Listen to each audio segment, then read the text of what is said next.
कहते हैं ना, अपनी नाक कटे तो कटे पर सामने वाले का सगुन तो बिगड़े। चाइना इस तरीके से बौखलाया है चंद्रयान 3 के मिशन के बाद कि अमेरिका और भारत दोनों पर टूट पड़ा है। वहीं दनादन एक नया ऐलान अपने मिशन का भी कर रहा है। जानेंगे चाइना ऐसा क्यों कर रहा है और इसका क्या प्रभाव पड़ेगा। तो वहीं दूसरी तरफ भारत ने तो पूरा खेल ही पलट दिया। पीएम मोदी और मैक्रोन यानी कि भारत फ्रांस क्या रूस यूक्रेन का युद्ध रुकवाएंगे? क्या तेल के खेल के बाद ये महाखेल शुरू हुआ है? जानेंगे जियोपॉलिटिक्स में क्या कुछ चल रहा है। आइए जानते हैं इन खबरों को विस्तार से। 1971 का दौर था। ये जो तस्वीरें देख रहे हैं ये तस्वीरें हैं अमेरिका के रोवर की। अमेरिका का चंद्रमा का मिशन, जिसमें अमेरिकन न सिर्फ यहाँ पर उतरे बल्कि इन्होंने अपने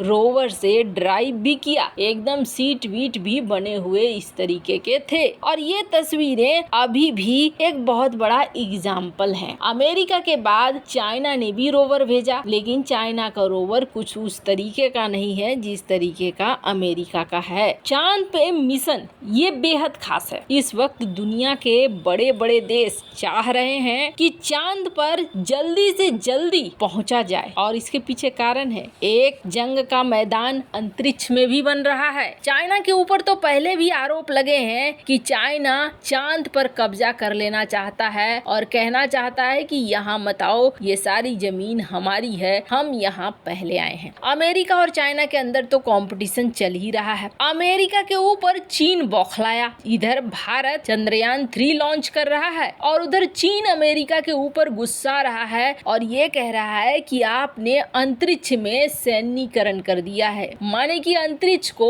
लड़ाई का मैदान बना दिया है। आप जिस तरीके से कर रहे हैं उससे सारी सुरक्षा निगेटिव हो रही है। ये कुछ ऐसा नहीं है जैसे उल्टा चोर कोतवाल को डांटे, कुछ वैसा ही कर रहा है चाइना। अब चाइना ऐसा क्यों कर रहा है तो आपको बता दें, ऐसा चाइना इसलिए कर रहा है क्योंकि चांद पे पहुंचने की होड़ लग गई है दोनों देशों के ऊपर। चीन ने अपने खुद के स्पेस स्टेशन बना लिए हैं और जब चाहे तब वो रॉकेट छोड़ता है, उसका मलबा चाहे जिस क्षेत्र में बिखर जाए, जहां फैल जाए, वो सुधरता नहीं है। नासा ने कई बार वार्निंग दी है, लेकिन इसका भी असर चाइना के ऊपर नहीं होता है। उल्टा चाइना आरोप ही लगाता है कि आपकी वजह से अंतरिक्ष जंग का मैदान बना हुआ है। पर इन सब के बीच में भारत ने इधर चंद्रयान 3 लॉन्च किया और उधर चाइना ने भी घोषणा कर दिया अपने नए मिशन का। अमेरिका ने 50 साल पहले इंसान को चांद पर भेजा था। भारत चंद्रयान 3 मिशन के जरिए अपना रोवर चांद पर भेजना चाहता है। वहीं चीन चांद पर इंसानों को भेजने वाला दूसरा देश बनना चाहता है। चीनी अधिकारियों ने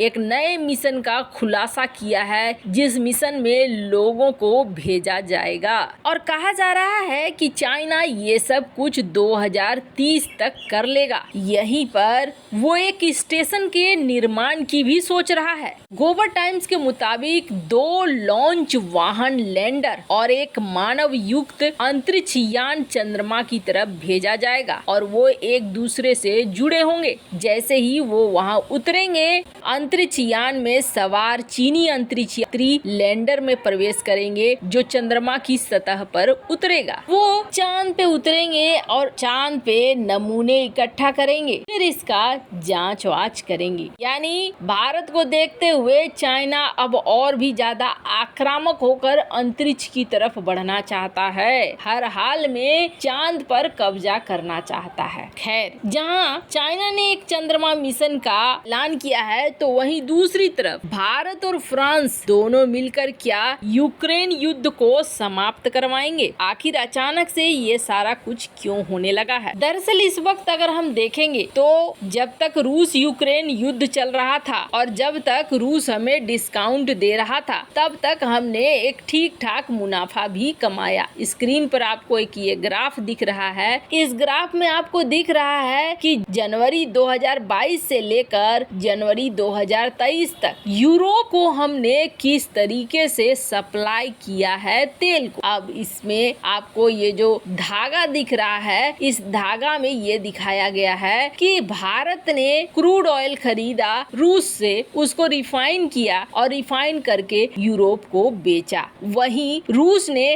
डायरेक्ट बेचा और सऊदी अरबिया ने बेचा। यहाँ मात्रा में आपको दिख रहा है साफ साफ जो डेटा है। इस डेटा के अनुसार यूरोपियन देशों ने एक सिंपल सीधा साधे तरीके से जो खरीदा वो व्हाइट में दिख रहा है, वो भी भारत से खरीदा। उसके बाद सऊदी अरब का नंबर है, उसके बाद नंबर है रूस का। लेकिन सबसे ज्यादा आंकड़े मार्च महीने से भागने शुरू हुए भारत के, और भारत ने करीब 2.5 मिलियन बैरल पर डे की रफ्तार पकड़ ली यूरोप को तेल के प्रोडक्ट बेचने में। मतलब रूस के ऊपर जो यूरोप ने बैन लगाया, उस बैन के बाद भारत यूरोप का एक टॉप फ्यूल सप्लायर बना और भारत ने करीब $7 बिलियन कमाए। जो भारतीय कंपनियां हैं उन्होंने ठीक ठाक मुनाफा किया। पर अब क्या हो गया, अब हमने देखा रूस ने कह दिया कि भैया अब हम डिस्काउंट नहीं देंगे और अब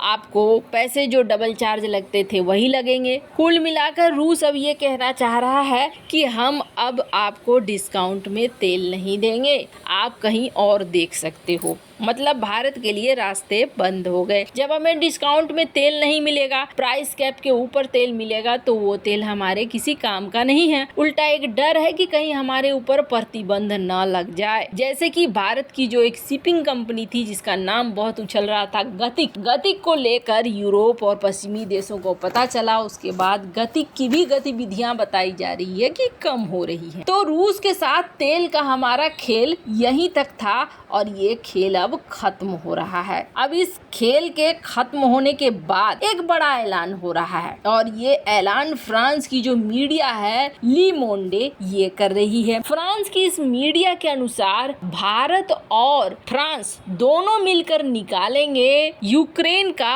हल और इसके लिए एक मसौदा तैयार किया जाएगा कि किस तरीके से हम पॉइंट सुझाएं जिससे कि दोनों देशों में शांति स्थापित हो सके। इससे पहले अफ्रीका के देशों ने भी एक पॉइंट लाया था और कहा था कि आप सुलह कर लो, लेकिन न तो पुतिन माने और न ही जेलेंस्की माने। फिर जेलेंस्की ने भी एक 10 सूत्रीय प्रस्ताव पेश किया था, इसे भी नहीं माना गया।